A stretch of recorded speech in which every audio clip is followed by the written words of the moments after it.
Hi guys, তোমরা কিরকম আছো সবাই? আজকে আমি নতুন একটা আমার ফার্স্ট মেকআপ ভিডিও পোস্ট করেছি। তো এটা একটা আমি ফার্স্টে স্কিন কেয়ার করে নিচ্ছিলাম। ফার্স্ট আমি সিরাম মামাআর্থের যোনটা সিরাম আমি ডেইলি ইউজ করি, সেটাই সিরাম ইউজ করেছিলাম। তারপর আমি প্লাম্পের একটা টোনার ইউজ করেছিলাম। মেকআপের প্রথমে স্কিন কেয়ার করাটা অত্যন্ত জরুরি। যত ভালো স্কিন কেয়ার করবে অত ভালো রেজাল্ট পাবে। তারপর আমি মামাআর্থের এই ময়শ্চারাইজারটা ইউজ করি রেগুলারলি, তো সেটা আমি ইউজ করে নিচ্ছিলাম। তারপর দেখছো এইটুকু স্কিন কেয়ার করার পরে ভিতর দিয়ে একটা গ্লো আছে। তারপর আমি ইনসেক্টের একদম বেশ শেড একটা কনসিলার নিয়ে আইব্রোগুলো ঠিক করে নিচ্ছিলাম। আমার আইব্রো এমনি অনেকটা ডার্ক, তাই জন্য আমি আইব্রো এক্সট্রা করে কিছু ডার্ক করব না। আমি এটা দিয়ে সিম্পলি, আর আজকে মেকআপটা একদম লাইট হতে চলছে, আর একদম বাজেটের মধ্যে হতে চলছে, কারণ আমি যে প্রোডাক্ট ইউজ করছি একদম বাজেট। তারপরে আমি এই ফাউন্ডেশনটা ইউজ করেছিলাম একদম বাজেটের ভিতরে। তারপর আমি আজ ভালো করে এটাকে ব্লেন্ড করে নিচ্ছি। তারপর আমি সেই সেম কনসিলারটা নিয়ে অল্পটুকু আমি আমার হাইলাইটিং পয়েন্টগুলোতে দিয়ে নিচ্ছিলাম। আমার ফাউন্ডেশনটা অল্প হাই, সো এই জন্য আমি কনসিলারটা একটু লাইট ইউজ করেছিলাম যাতে আমার শেডটা ম্যাচ হয়ে যায়।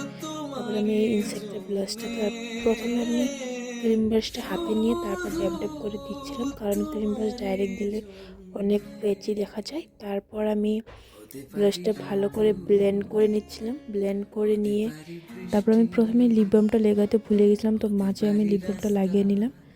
তারপর আমি ভালো করে এটাকে লুজ পাউডার দিয়ে সেট করে নিচ্ছিলাম। একটা ফ্লাফি ব্রাশ নিয়ে পাউডারগুলো ড্রাস্ট আপ করে নিয়েছি।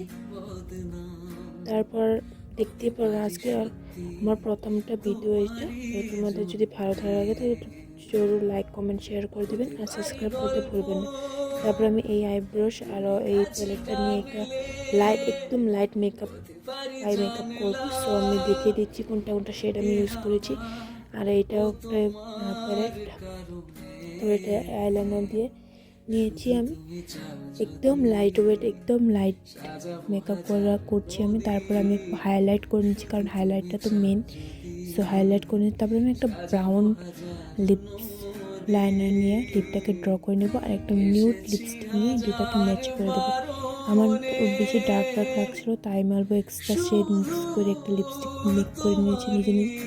তারপর আমি এই ফিক্সারটা ইউজ করেছি। এই ফিক্সারটা একদম অফোর্ডেবল আন্ডারে ভালো মানে কাজ করে আর কি। আরামসে 3-4 আওয়ার্স থেকে যায় মেকআপটা। সো আমি এটাকে তার ভালো করে দিয়ে ফেনটা দিয়ে শুকিয়েছি, কারণ আমি আইলাইনার লাগার পরে স্প্রে করেছিলাম, ভুলে গিয়েছিলাম। সো আইলাইনারটা মেল্ট হওয়ার ভয় থাকে। তো গাইস দেখতেই পাচ্ছ আমার মেকআপটা কত গ্লোই হয়েছে। এরকম মেকআপ ফার্স্টে স্কিন কেয়ারটা ভালো করে করবে, তারপরে ব্লেন্ডিংয়ে মাথা দিবে, তারপরে এত সুন্দর মেকআপ আপনি ক্রিয়েট করতে পারবেন আন্ডার বাজেট। এই সবগুলো প্রোডাক্ট 1000-এর আন্ডারে এসে পড়েছে আমার। আমি নাইকা পিঙ্ক ফ্রাইডে সেলে কিনে, আর গ্লোই দেখতে পাচ্ছ কত গ্লোই হয়েছে মেকআপটা। আর লাইক কমেন্ট শেয়ার জরুর করবেন। Love you, bye. ভালো থেকো সবাই।